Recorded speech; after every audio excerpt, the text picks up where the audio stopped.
Good morning to you all. Myself engineer Sagar. आप लोगों को दुर्गा पूजा की बहुत शुभकामनाएं। दोस्तों, आज मैं एक नया टॉपिक लेके आया हूँ। जैसा कि आपको बता दूँ कि जैसे आप इंडिया से बाहर बड़े बड़े सिटी में जाते हैं तो ज़मीन लेना बहुत इजी तरीके से हो जाता है। उसी तरह हम लोग का भी ये कॉन्सेप्ट आया है। अगर आपको ज़मीन लेना है, घर बनाना है, तो हम लोग आपको पूरा हेल्प करेंगे। आपको सबसे पहले बताते हैं क्यों लेना चाहिए। इम्पोर्टेंस टर्म्स यहाँ आती है। तो आपको ही पता है कि ज़मीन आजकल सही होता है या नहीं होता है, इसका जज आप खुद नहीं कर सकते हैं। क्योंकि होता क्या है, ज़मीन लेने के क्रम में कोई भी आपको ब्रोकर ज़मीन दिखाएगा, आप उसको समझ नहीं पाएंगे। आप एडवांस कर दिए, वो सही है गलत है आपको नहीं पता। ज़मीन रजिस्ट्री होने के बाद पता चलता है उस ज़मीन में विवाद था। तो कहीं ना कहीं आपका इन्वेस्टमेंट क्या हो जाता है, बर्बाद हो जाता है।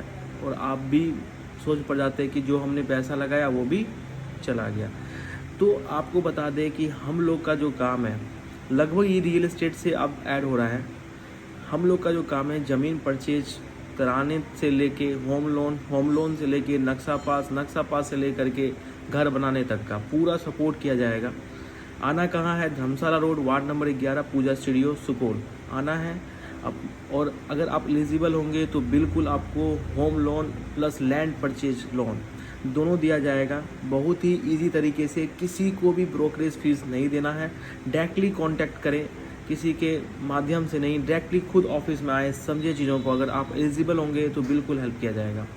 अब हम बताते हैं आपको कुछ नया टर्म्स कि आपको जैसे बताएं कि इसमें फ़ायदा क्या है। फ़ायदा यह है कि अगर आप लेना चाहते हैं, ज़मीन परचेज़ करना चाहते हैं, तो होता क्या है ना कि ज़मीन परचेज़ के पहले आप SBI क्या करती है, चाहे XYZ कोई भी बैंक क्या करती है, वो ना पहले आपका पेपर को जज करती है। वो पेपर होना है भी कि नहीं होना है, पेपर देखती है। अगर वो पेपर चेन डीड कंप्लीट है, वॉल्यूम 2 में है कि नहीं, बहुत चीज़ें जो पेपर के हिसाब से सही होता है। अगर वो पेपर कंप्यूटर में ऐड है कि नहीं, सिस्टम में है भी कि नहीं, हर चीज़ को जमाबंदी उसका कंप्लीट है कि नहीं, जमाबंदी है या नहीं।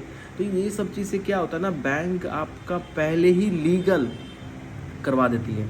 लीगल से स्पष्ट हो जाता है कि वो लोन होना है या नहीं होना है। अगर लोन नहीं होना है, इसका मतलब उस ज़मीन में कुछ ना कुछ प्रॉब्लम है। दो ही होता है, या फाइनेंशियल आपका प्रॉब्लम होगा तब तो वो अलग चीज़ें हैं। अगर आप फाइनेंशियल मजबूत हैं और आप नॉर्मली मिडिल क्लास के भी, उनको भी हो जाएगा, कोई दिक्कत नहीं। बिजनेसमैन को भी हो जाएगा, सैलरी को भी हो जाएगा। मेरा मतलब अगर फाइनेंशियल अगर मजबूत है, थोड़ा